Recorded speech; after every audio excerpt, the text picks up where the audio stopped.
నల్లని మబ్బుల మధ్యకు వెళ్ళి వెన్నెల ముగ్గులు వేసిందెవరో, కన్నుల కౌగిట కలలే కూర్చిందెవరో, రంగులు పొదిగిన వాసంతాన్ని రివ్వున రమ్మని పిలిచిందెవరో, గుప్పెడు గుండెకు చప్పుడు నేర్పిందెవరో, అచ్చ తెలుగు అక్షరాల మాలే అంతులేని ఇంత గొప్ప కేళి హోలీ, లక్ష లక్షణాల పాల వెళ్ళి కొలువు చూడ పిలుపు వచ్చేరారే మీరే,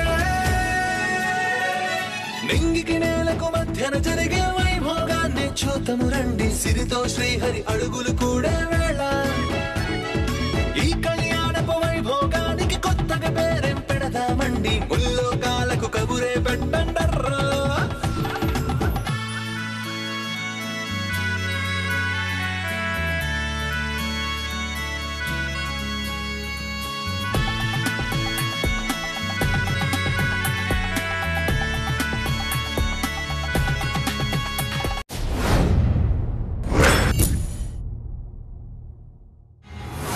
ఈ ముసలోడి చేదస్తం తగలయ్యా, తానింకా 1000 ఏళ్ళు బ్రతుకుతానన్నట్టు నిండు నూరేళ్లు వర్ధిల్లాలి అంటాడేంటి పౌడ్రు? కోడలని చావమని చెప్పించి నోడుతో ఆడపడుచుని బతకమంటున్నాడు. వదిలే చంద్రిక, నువ్వు ఆడపడుచువేగా. పదమ్మా, స్వామీజీ వచ్చారు, వారి ఆశీర్వాదం కూడా తీసుకుందో గాని.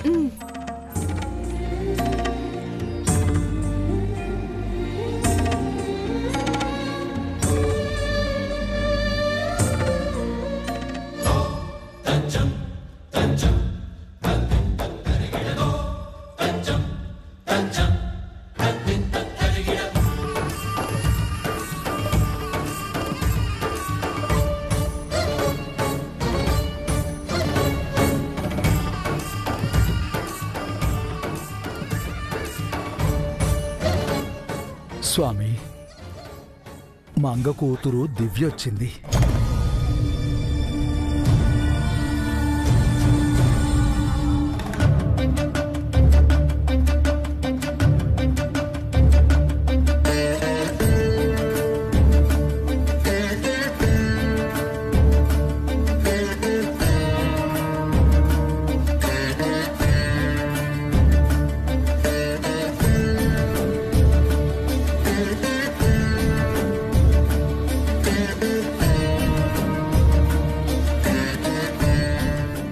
స్వామి, అలా చూస్తున్నారు? నాకే ఎందుకిలా అని అడిగావు? నువ్వే ఎదురుగా వచ్చి నిల్చున్నావు. ఆ రోజు నీ ప్రశ్నగానే మిగిలిపోయింది. ఇప్పుడు సమాధానం దొరికింది. సంతోషంగా ఉంది తల్లి.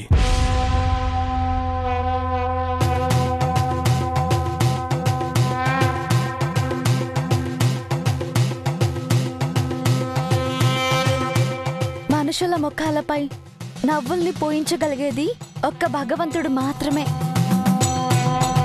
మీరు సంతోషంగా ఉంటే మనుషులంతా సంతోషంగా ఉన్నట్టే స్వామి. నన్ను ఆశీర్వదించండి స్వామి.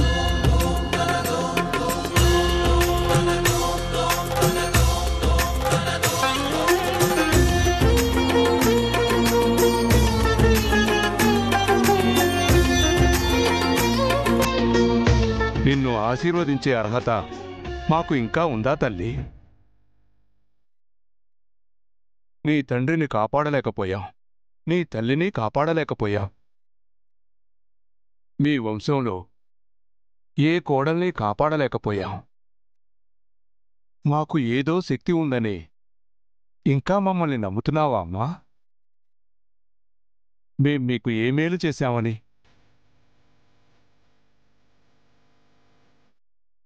మా క్షేమాన్ని కోరుకున్నారు, మా వంశం సంతోషంగా ఉండాలనుకున్నారు. అంతకంటే ఏం కావాలి స్వామి?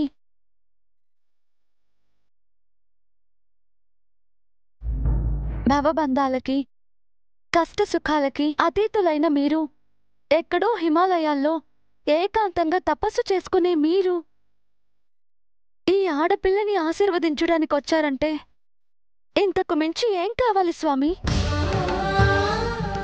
మీ తపశక్తి మా తల్లిదండ్రుల ప్రాణాలను కాపాడలేకపోవచ్చు, కానీ మీలాంటి వారు నా ముందున్నారన్న ధైర్యం నేను తల ఎత్తుకునేలా చేస్తుంది స్వామి. ఈ మానవ శక్తికి మీ దైవశక్తి తోడుండాలి.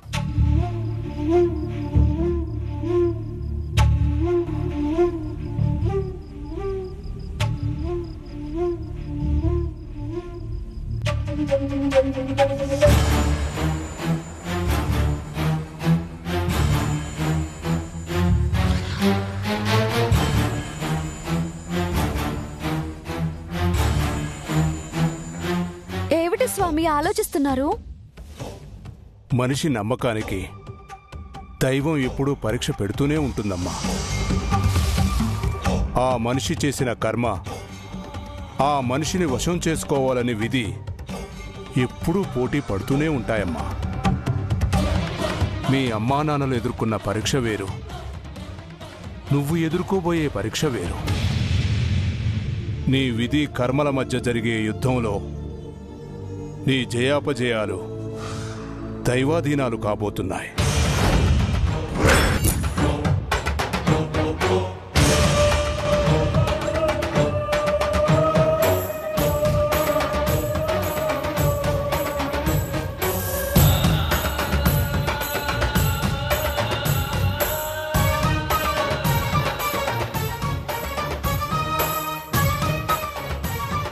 తనొచ్చింది ఇప్పుడే కదా స్వామి, అప్పుడే అన్ని విషయాలు ఎందుకు? ముందు దేవి దర్శనం చేసి పూజా కార్యక్రమాలు చేపడదాం. మాటను దాటివేసినంత సులభం కాదు చలమయ్య కాలాన్ని దాటవేయడం. విధి కాలసర్పంలా వెనక నుంచి కాటేస్తున్నా దాన్ని తొక్కుకుంటూ ముందుకి వెళ్ళడమే కదా స్వామి జీవితం. మంగ కూతురికి ఆ పరమేశ్వరి ఆ మాత్రపు విజయాన్ని కూడా ఇవ్వదా? రండి స్వామి, ఆ దేవినే వేడుకుందాం.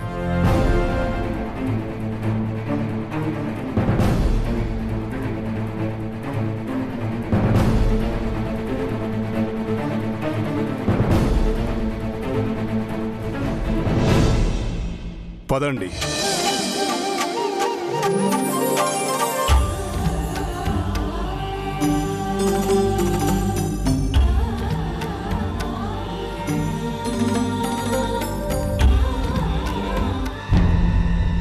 చలమయ్య ఏదో దాస్తున్నాడు కదా చంద్రిక. ఖచ్చితంగా దాస్తున్నాడు. ఈసారి కూడా ఎవరికో మూడినట్టుంది.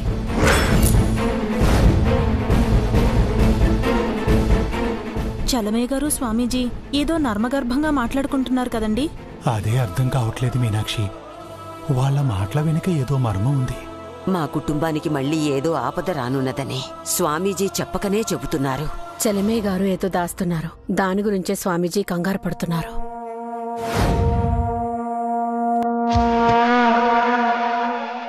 ధనం ధాన్యం వశం బహుపుత్రలాభం శత సంవత్సరం దీర్ఘమాయు శతమానం భవతి సదాయు పురుషస్యేంద్రియ ఆయుష్యేంద్రియే ప్రతిష్ఠతి.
జడ్జి, పూజ అయ్యాక అడుగుదాం అనుకున్నాను. అన్నయ్య కనిపించాడా? లేదమ్మా, 12 సంవత్సరాలుగా అభి కోసం వెతుకుతూనే ఉన్నాం. అభి ఎప్పుడు ఇంటికి తిరిగొస్తాడా అని ఎదురు చూస్తూనే ఉన్నాం దివ్య. ఆ ఎదురుచూపులే మనకి మిగిలేలా ఉన్నాయి. వాడు మాత్రం రాలేదు. వచ్చేవాడైతే ఈ పాటికి ఎప్పుడో వచ్చేసేవాడు. వచ్చే ఉద్దేశం వాడికి లేదేమో.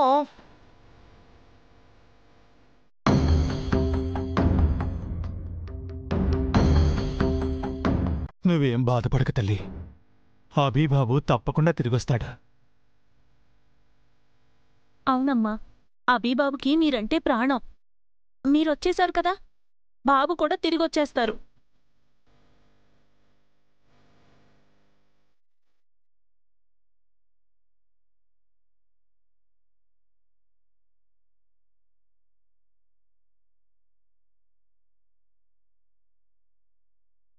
స్వామి, మా అన్నయ్య క్షేమంగా ఉన్నాడు కదా? తను ఎప్పుడు తిరిగి వస్తాడు? త్వరలోనే వస్తాడమ్మా. వచ్చే నీ పుట్టినరోజు నాటికి నీ ముందుంటాడు.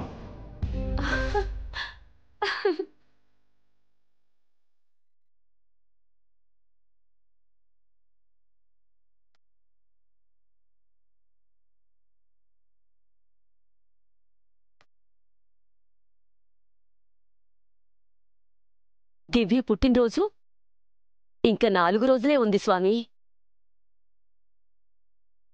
అంటే 4 రోజుల్లో నా ముని మనవణ్ణి చూస్తానా? నిజంగా 4 రోజుల్లో మా అభి వస్తాడా స్వామి? ఈ చెల్లెల్ని వదిలే ఆ అన్నయ్య ఎంతకాలమని దూరంగా ఉంటాడు? వస్తున్నాడమ్మా.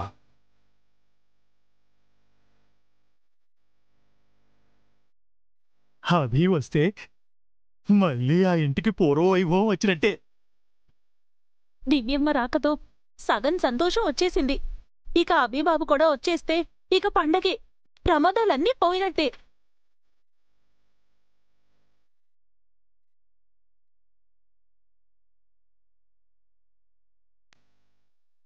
వాడు వస్తే మీకు పండగ, మాకు దండగ. ఆ ఆస్తికి యజమానులు అవుతా ఉన్న నీ ఆశ అడి ఆశ చంద్రిక. అలా ఎప్పటికీ జరగదు. నిత్య ఉన్నది ఎందుకు? మన చేతికి మట్టి అంటకుండా అన్న చెల్లెల్ని చంపి ఆ ఆస్తి మనకిస్తుంది.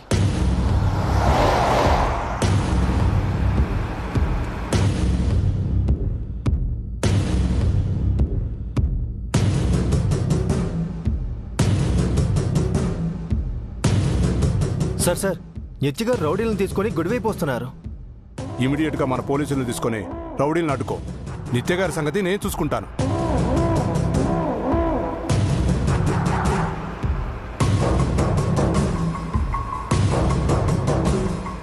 Come on, charge! Come on, come on!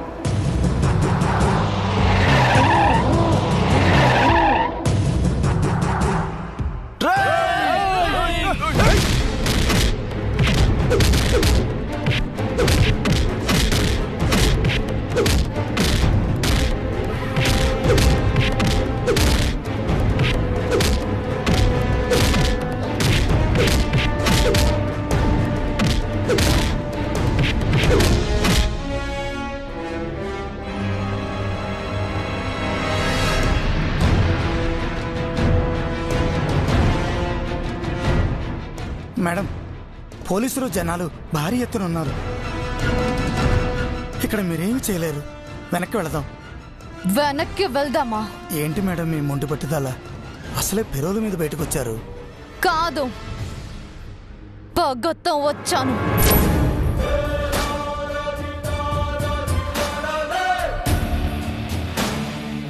వద్దు మేడం, నా మాట వినండి. నేను దాన్ని చూడాలి. దాని అంతు నేను చూడాలి. రేయ్, మన దివ్యమ్మని చంపడానికి రౌడీలు వచ్చినట్టున్నారా? రండి రా, వేసేద్దాం.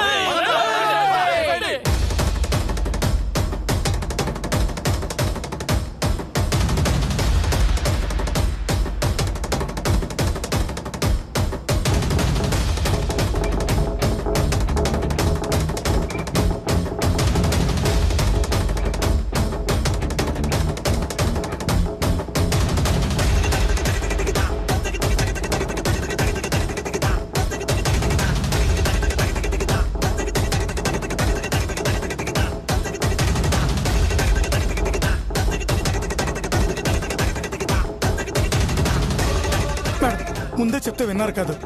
ఇప్పుడు చూడండి, జనం చీమల దండులా చుట్టుముట్టేశారు.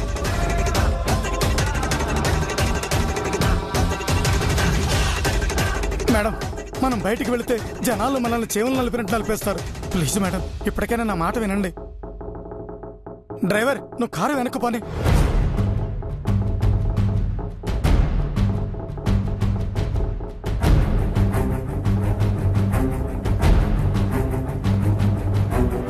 ఇప్పుడు పూర్తిగా ఇరుక్కుపోయాం మేడం. కారు అద్దాలు పగలగొట్టి మనల్ని బయటికి లాగి చంపేస్తారు.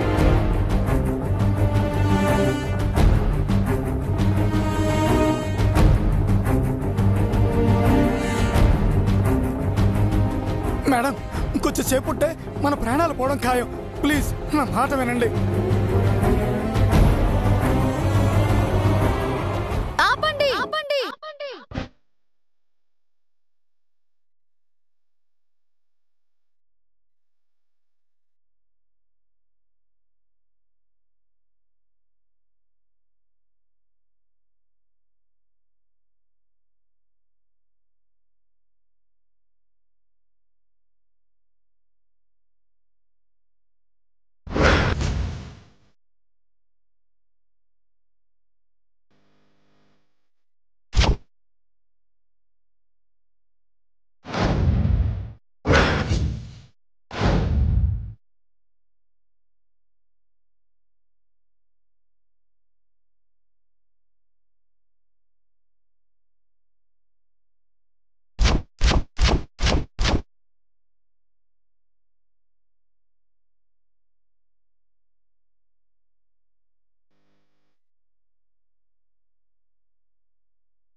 దివ్య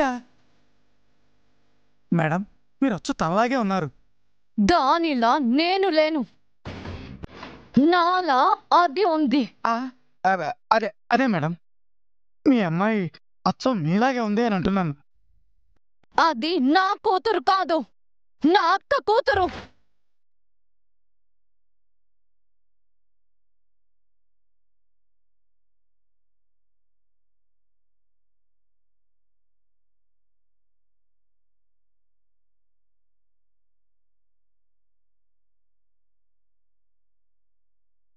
మేడం, దివ్య గురించి మీరేం చెప్పారో తను అలాగే ఉంది.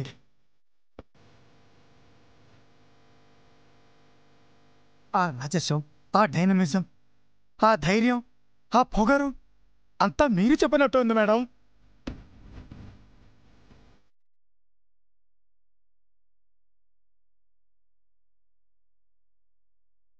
ఒక్క మాటతో ఇంత మందిని కంట్రోల్ చేసింది అంటే తను సామాన్యురాలు కాదు మేడం, చాలా పవర్ఫుల్గా ఉంది.